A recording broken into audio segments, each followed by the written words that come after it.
An American army is fighting for you. 1941, a date which will live. Note that the first atomic bomb was dropped on Hiroshima. These forces met their mark. We have declared the war in Vietnam. But we don't plan to surrender either. We are going to win. Proportions and would lead to World War III. Allied air forces began an attack on military targets.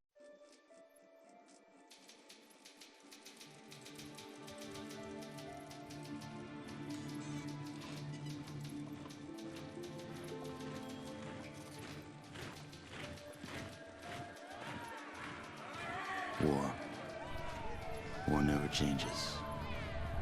It was the inevitable result of the path humanity had chosen. Everyone who entered into the conflict expected victory. Everyone was optimistic. But as the hostilities escalated, optimism faded, and society began to collapse. The great vaults were built to house the wealthy, the powerful, the influential, and those deemed necessary to their survival. Inside, resources and technology were stockpiled, a final defense against the coming Holocaust. With the past behind them and the present destroyed, they looked to the future. The sturdy Vault Zero was to be the nucleus of the Vault network, housing the greatest leaders, artists, and scientists. The inhabitants of Vault Zero were to reunite the vaults and lead the people to a new life, a new world. But after the bombs, the world would be a harsh one. To ensure the creation of a post-nuclear utopia, the Vault dwellers would need help. Machinery was constructed to tame a land hardened by the ravages of war, then tempered by nuclear winter. But plans were barely in place when the first missiles left the silos. During the destruction, communication between the vaults ceased. Entire vaults were lost. Those that survived were on their own. Not all vaults succumbed to the machinations of war. On North America's west coast, one group of military vault dwellers emerged almost unscathed. They surveyed the wasteland and squared their shoulders for the task ahead. These dedicated survivors salvaged the technology from the vaults, technology that was studied, replicated, and fiercely guarded. For they knew that while their power came from numbers, their future lay in scientific knowledge. In time, they formed the Brotherhood of Steel. The Brotherhood used their knowledge to drive back the atrocities of the wasteland, proclaiming themselves the technological saviors of mankind. They scoured the land in search of more technology, raiding mutant camps, bandit towns, and the broken remains of other vaults. But even they could not keep pace with the high tolls demanded by life in the wasteland. The Brotherhood found themselves at odds with their need for new blood versus their code of technological secrecy. The debate was lengthy. Finally, the elders ruled against sharing the technology with outsiders, convinced that they would endure as they had before. Further discussion was discouraged, and the elders ordered the minority on a mission across the wastes. Super mutants, the foot soldiers of a conquered army, had been forced into a retreat across the mountainous barrier to the east. The Brotherhood constructed airships and dispatched the minority to track down and assess the extent of the remaining super mutant threat. But disaster struck while crossing the Great Mountains. A great storm gripped the main airship and flung it far from its course. The mighty ship was badly damaged. The smaller sections were torn from the main craft, never to be seen again. Many of the expedition's leaders were lost to the winds. The fraction of the crew that still survived struggled to keep their ship aloft before finally crashing on the outskirts of a once thriving metropolis, a city once called Chicago. Broken, scattered, and scarred, they took stock of the situation and once again squared their shoulders to the task ahead. The Brotherhood had much to offer the surrounding villages. They traded advanced medicines in exchange for food and labor. They traded protection from bandits in exchange for new recruits. In time, their ranks began to swell. Separated by distance and ideology from the main Brotherhood forces, the minority was free to forge a new brotherhood of steel, one that reflected the ideals they had strived for all along. However, one's future in the wasteland is never certain, for an old power has awakened, also bent on making this land its own.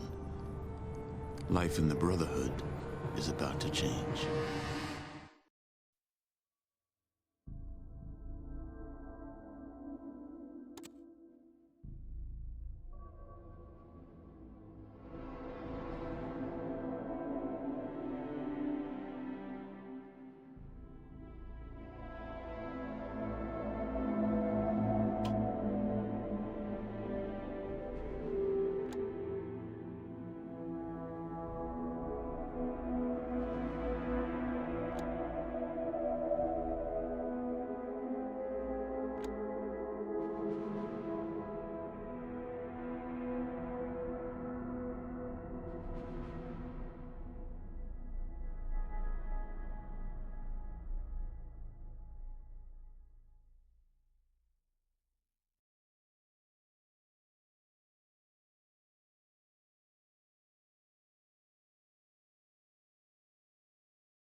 Recruit!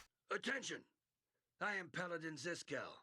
The elders have ordered me to mold you lizard-chasing, hut-dwelling, moon-worshipping savages into Brotherhood of Steel initiates. You are going to learn the basics of combat, followed by inventory management and other skills. First, let's talk about this miracle of technology which you are currently using, called the Pip-Boy 2000 computer. You will receive all your mission briefs and debriefs through this device, and you can use it to review any information you receive during a mission. Pay careful attention, as you will be given a lot of very useful information. Now begin the mission by left-clicking on Start Mission. Let's get started, Recruit. During the mission, you can view your surroundings by using the cursor keys to scroll the viewing window. You can also use your mouse to scroll the window by holding it over the border of the desired direction. Center the game window on Rex by right-clicking on his control tab. Take a look around. You will only be able to see the enemy if there is a direct line of sight between them and at least one of your squad members. Rex is carrying a submachine gun, SMG, in his left hand. This is his currently selected weapon. If you don't have a weapon in your selected hand, then you can perform hand-to-hand attacks. It might not sound like much, but nothing ever feels as good as delivering a mailed fist to some unsuspecting raider's snot box. We're going to target the dummy nearest to Rex by moving the cursor over it. When we do this, the pointer changes to a targeting cursor. Now, click Done. Target the dummy, and left-click to fire at it.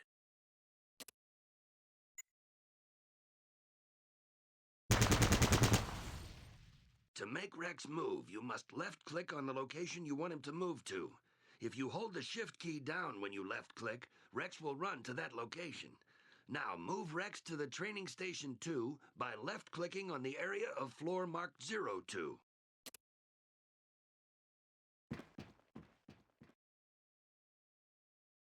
Most weapons have more than one mode. For example, the SMG can be used in either single shot or burst mode. Click Done, and right-click on the SMG to change it to single-shot mode and shoot the next dummy.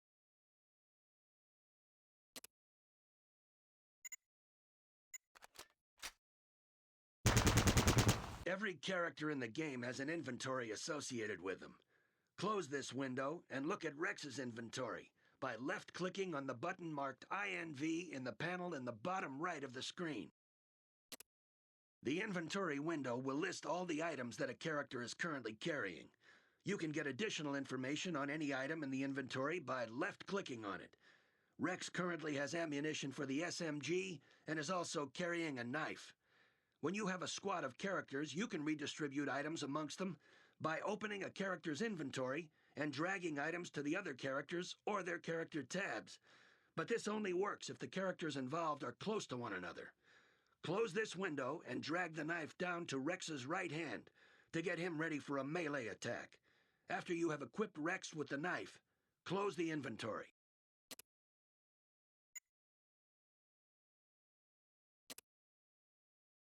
Melee attacks are initialized in exactly the same way as ranged attacks. Select the knife as your chosen weapon by left-clicking on it in the hand slot. Right-click on the dummy at Training Station 3, and Rex will walk up to it and attack it with the knife.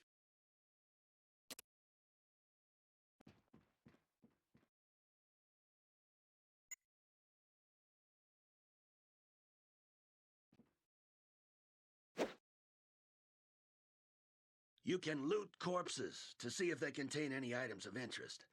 Do not think of this as dishonorable. Your dead enemies have a wealth of items to aid the Brotherhood. Weapons, armor, ammo, money. It's all out there for the taking. Close this window and loot the body of the dummy you have just attacked by left-clicking on it.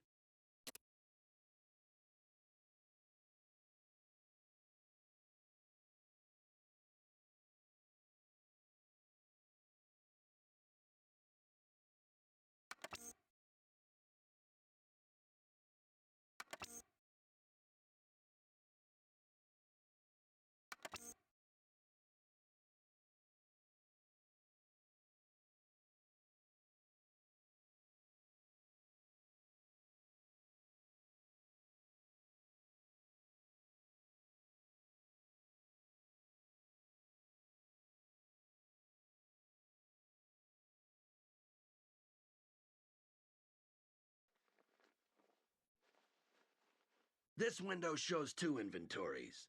On the left side of the screen is Rex's inventory. On the right side of the screen is the inventory of the dummy, which we are going to loot from. Take the key from the dummy by left-clicking on it, holding and dragging it into Rex's inventory.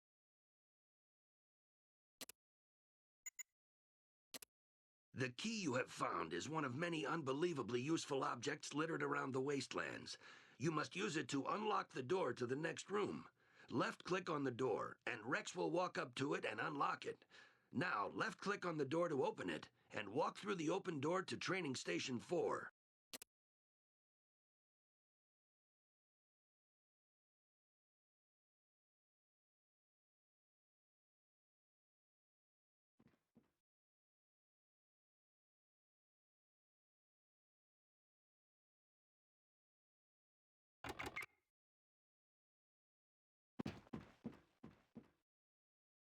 Many items in the world are in containers, hidden from prying eyes and sticky fingers.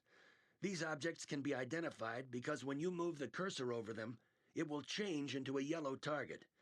The locker on Rex's right contains some items, all of which will be of use to you. Left-click on it to open it.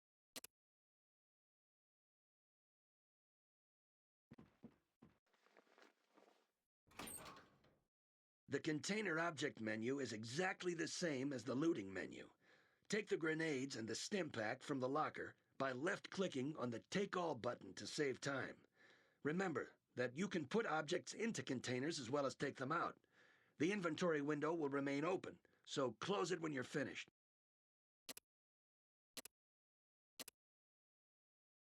The final type of weapon we will cover is the thrown weapon. Drag one of the hand grenades from your inventory into your right hand. Your right hand should still be your selected hand, but if not, then left-click on it. Grenades do damage to all characters within a radius of effect. Right-click on one of the dummies at the far side of the room to throw the grenade at it.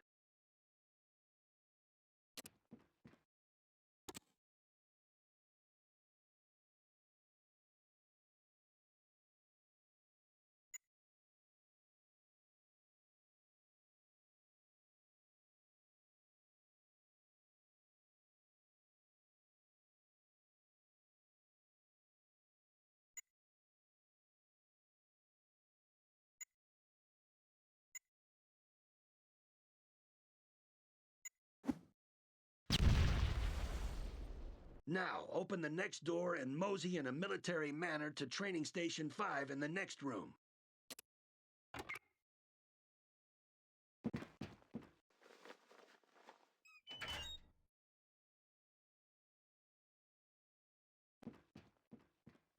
Your characters have 3 sentry modes that can be set. These are selected using the buttons to the right of the right-hand slot. 1. Off. Only attack when specifically told to do so. 2. Defensive. Report back to the squad leader whenever an enemy is sighted and defend yourself if attacked. 3. Aggressive. Attack any hostile creatures if you have more than a 33% chance of hitting them.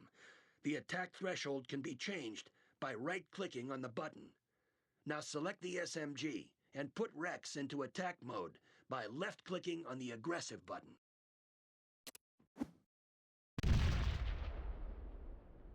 Your characters will have a choice of 3 stances. These are selected by using the buttons to the right of the sentry mode controls. 1. Standing. While this may be new to some of you tribals, standing upright has been around for years. It's also the default mode and the only mode where the character can run. 2. Crouch. This is useful for getting under low obstacles. It also gives the character a higher chance to hit the enemy with guns because the weapon is held steadier. Crouching is also useful if there aren't any toilets around. 3. Prone. This is useful for getting under very low obstacles. It also gives the character the highest chance to hit the enemy with guns. Some weapons, such as the knife, cannot be used when prone. But watch out, you are much more susceptible to melee attacks when prone. Now, crawl through the low doorway to Training Station 6.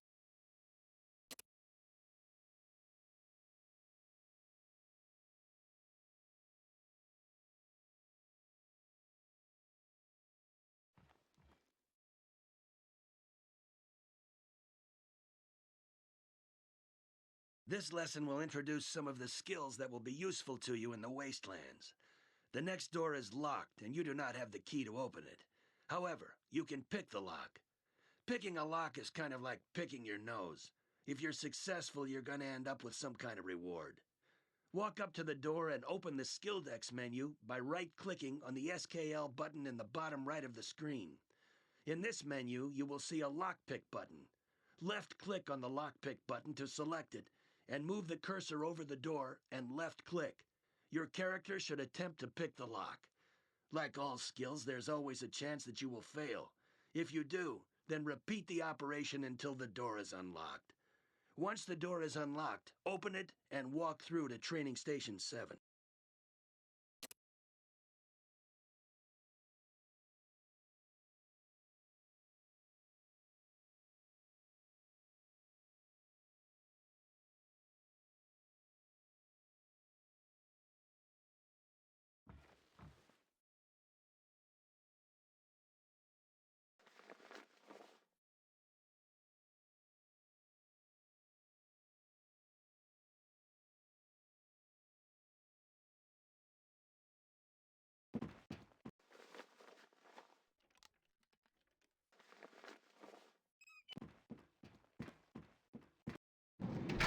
Let's move on to stealth. The next door is closed because it is equipped with a motion detector that will keep it that way as long as it detects movement in this room. Your chance to sneak is improved when your character is crouched or prone, but remember, you cannot sneak while running. Also, certain types of bulky armor will reduce your chance to use stealth. Now, use the sneak skill by left-clicking on the sneak button in the Skill Decks menu and walk through the door to Training Station 8.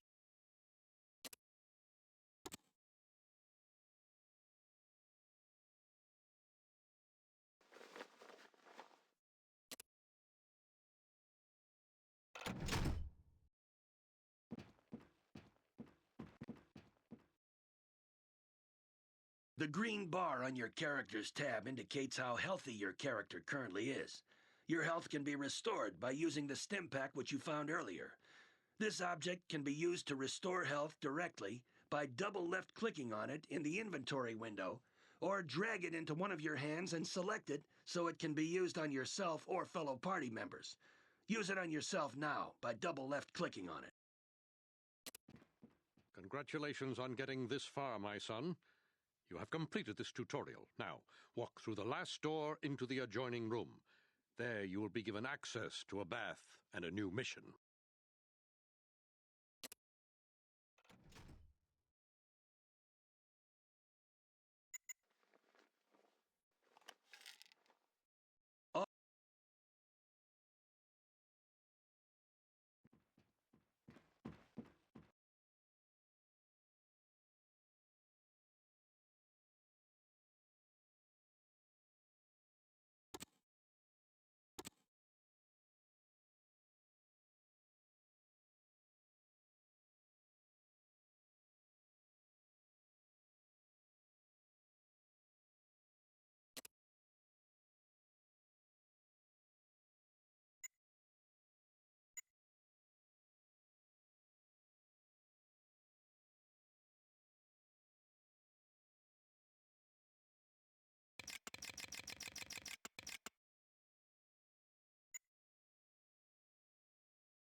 Hut. All right, you mutated redneck green-skinned sacks of irradiated flesh, listen up. I am Paladin Rychek. I am in charge of training you backward maggots in the art of war and survival. In my time in the Brotherhood, I have personally trained more than 50 initiates, and I am proud to say almost 14 of them are still alive and kicking. The elders have ordered me to mold you flabby, hip-slapping, berry-picking, rat-rubbing Brahmin kissers into capable warriors. And I am going to do it, even if it kills you. I will teach you how to eat, sleep, walk, talk, shoot, spit like a Brotherhood soldier. First level of training will be recruitment detail. You'll go to the surrounding villages and see what able-bodied primates are ready for an honest life's work. It is your duty to remind the village elders that if they want continued protection from the scum of this world, they will uphold their end of the bargain by providing resources and their best and brightest for Brotherhood training. Now get your weak-kneed, superstitious, soft-skinned, uneducated butts to the armory. You will be issued basic weapons and armor. There are 3 simple rules to follow with Brotherhood equipment. If you damage your weapon, you will spend a week in the box. If you damage your armor, you will spend a week in the box. If you lose either, I'll kill you myself.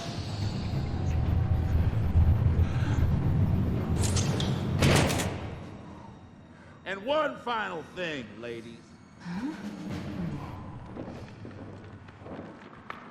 Welcome to the Brotherhood of Steel.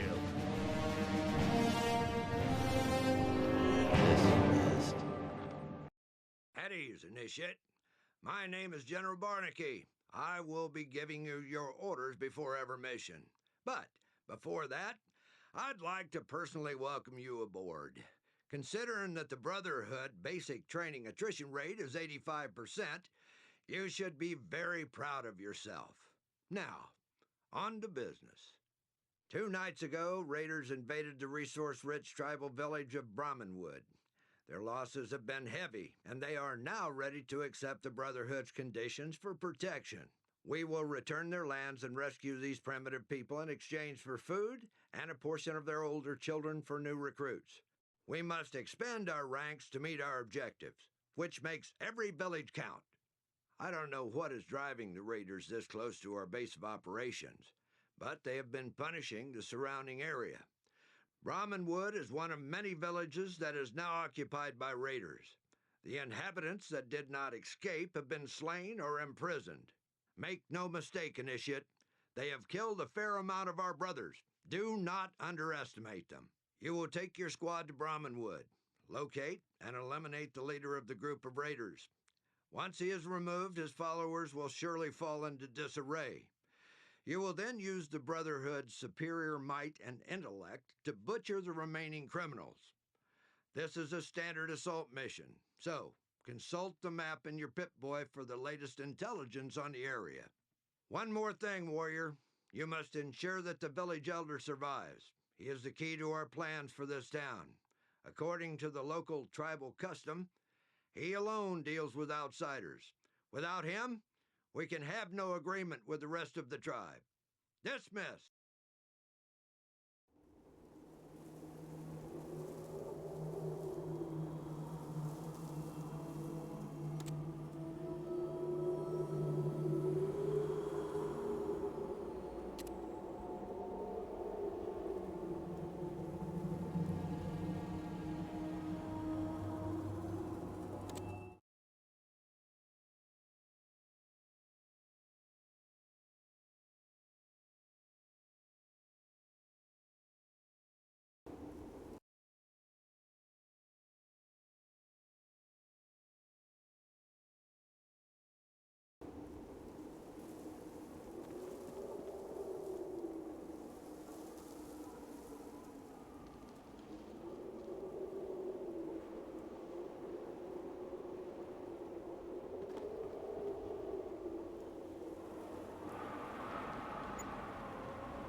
Thank you.